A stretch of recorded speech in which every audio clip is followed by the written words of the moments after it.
Hey everybody, Dustin DePirac here at Big Ten Media Day. Ryan Karchi, our new columnist, and we managed to find this random little conference room, tiny little room that had two chairs in it, and we had a little table, and we got hooked up. I don't know.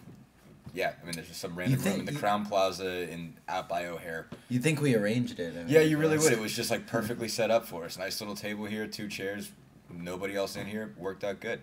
So anyway, today was Big Ten Media Day. That meant 2 hours of kind of podium style press conferences with every coach in the conference, and then we had kind of 2 hours to just run all over the place, talk to players, talk to coaches. Mostly we just talked to Indiana players and coaches. But a lots of interesting stuff leading up to got another probably 2 weeks until the season actually starts.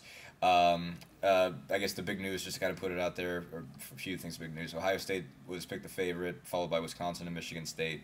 Your All Big Ten preseason team, Jared Solinger, Player of the Year, Trevor Mbakwe, Draymond Green, Robbie Hummel, and Jordan Taylor. Jordan Taylor. How could I forget him? Just dropped 50 against Indiana. Anyway, like that. So lots of stuff to talk about. Basically, talk to a lot of things with Tom Crean, other things. Just first up, Ron, you start, man. I guess what was kind of the biggest things you took out of today? What were kind of the most interesting things you heard? Well, the thing I kind of took away was how different of a situation that Indiana has than a lot of these other schools. I mean, you look at these other places, and Northwestern has lost Juice Thompson, a key player in their offense. He really made that team go. He really did. Made that team go. Darius Morris, same thing with Michigan. He really made that team go and was kind of a go-to guy. Ohio State has lost 3 of their best players. Leidy and Diebler and Lauderdale too, but mostly Leidy and Diebler, and those guys are really good.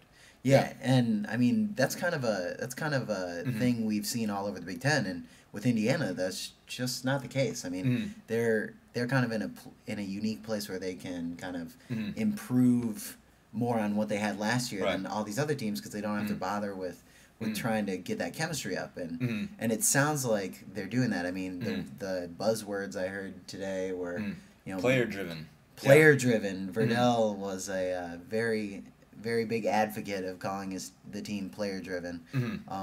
Everyone said the team is more mature.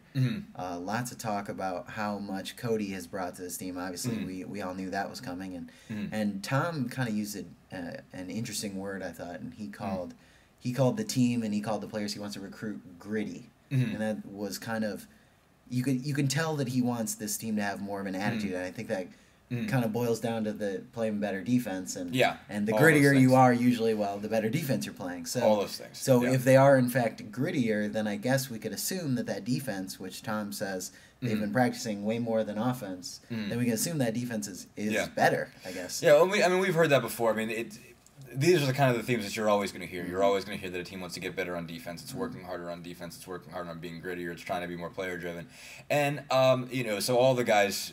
In a lot of cases, the players are always going to tell you that's the case. I mean, I did ask Crean, do you think it's more player-driven? Because he's been saying for years that it's got to be a player-driven team, that a coach can only do so much to get these. I mean, they've got to be accountable to each other.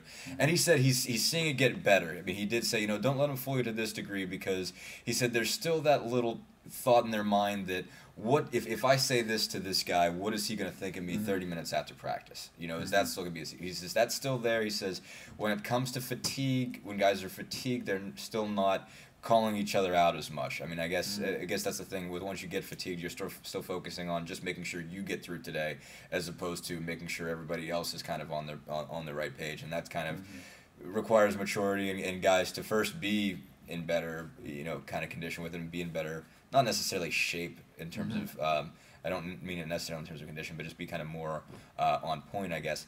But he did say he's getting better, especially coming from guys like Jordan Halls. They've been asking for years. He's the guy that's kind of got a lot of it down fundamentally. It's like, okay, now that you've got some comfort level with what we're doing, start making everybody else accountable, and you're starting to see some of those things. And I guess defense, they've always worked on it. They've always kind of pushed it, and it surely has gotten better as they've gotten better at it. But one thing Tom said was also it's a physical thing too. I mean, they talked a lot this offseason about how much they were getting better at physically, and he said it does come down to a lot of length strength. It's doing a lot of squats. It's doing a lot of lifting. It's making sure that you can stay down in a stance for a long period of time, and some of that's mental and some of it's toughness, so some of it is actually physical. Some of it is conditioning yourself so that you can do those things. And he said, there were a lot lot of times we did stuff in conditioning, just really trying to focus on that. He says he thinks it's getting better, but I don't think he can immediately promise and say that this team will get that much better at a category that they were pretty bad at.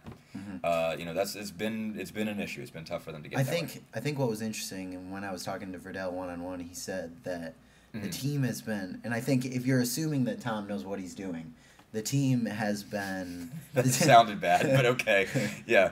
The team has been scrimmaging a lot more in practice. There's a lot less drills going on. I mean, they're still doing drills, but a lot of their practice has been scrimmages. And I think what that's really saying is that Tom's starting to get comfortable with them knowing the basics and them having kind of a fundamental background of what he's trying to do and what he wants out of them. Right. So if you're scrimmaging more, you're taking those basics and those fundamentals and you're building on them. You're applying them. I think that's a sign in some way that Tom thinks this team is much better than it was last year. Well, I mean, the biggest thing is, he's been kind of pointing to this, not this year as the year that it was going to get so much better, but this is, he said for a while, we're not going to have a 4-year player in the program until the 2011-2012 season. They finally do.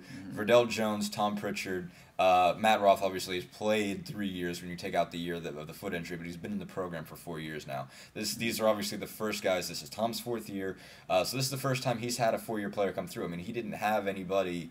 He didn't have any like sophomores on his first team. Obviously, he was building from absolutely nothing. Was dealing with the only guys that were back were the walk-ons, Kyle Tabor and Brett Finkelmeyer. No one else had spent a day with inside the program and until he took over, except for those 2 guys who both come on as walk-ons. I think pretty sure Kyle had a scholarship by the time it was done. So this is the first time he's got 3 4-year players in Roth, Pritchard, and Jones, and you take Creek out of this obviously because he's got the tendon tear and he's out, but then you've got 3 more guys in that class: Jordan Halls, Christian Watford, and Derek Elston, who have had 3 years in it.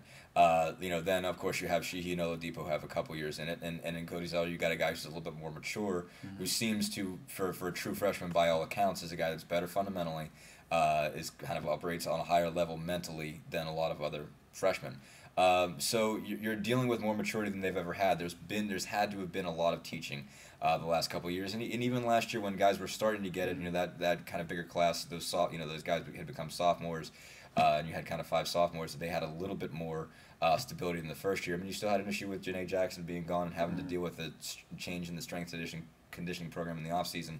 This is by far the most stable offseason they've had, and they've got guys who have been around, and that's kind of goes back to kind of your initial point that they are building. They have more of these guys. Everybody else has less of these guys. There's a foundation there that's been... It's forming. It's forming, and it's more formed, like chemistry-wise, than a lot of the other teams right now. So, I guess one of the interesting things I think we should hit is something that Tom talked about with Cody. Yes, this is an interesting point. This is very interesting.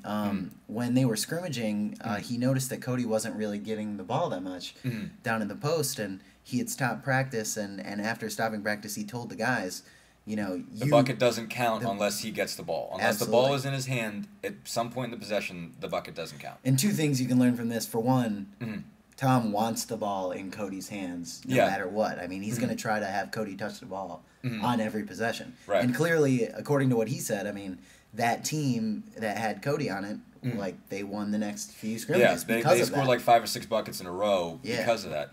And what he said, he put it very harshly. He was like, it really sounded bad the way he put it. Really he was like, whatever you think, you have not made, whatever you think about what you've done in Indiana, you haven't made things easier for other guys. Cody makes things easier for other guys. It was kind of harsh. A little harsh, But, and that's actually his quote. You can go back and read that. Maybe he's right. I mean... Yeah, maybe. I don't know. It was harsh, though. Not that he should say that. But what he was saying, what he was saying, and what is true is, Cody's not just a guy, he's not just a black hole that you throw the ball in there and it never comes out. He takes the ball, he, just tries to dribble over somebody and dunk on somebody. I mean, that's not his game. You can move the ball through Cody, basically, is what he's saying, because he passes well, he sees lanes well, he's good at just making the ball move. I mean, he can score, absolutely, but he can just make a lot of other guys better. He can make a lot of things a lot easier for other guys.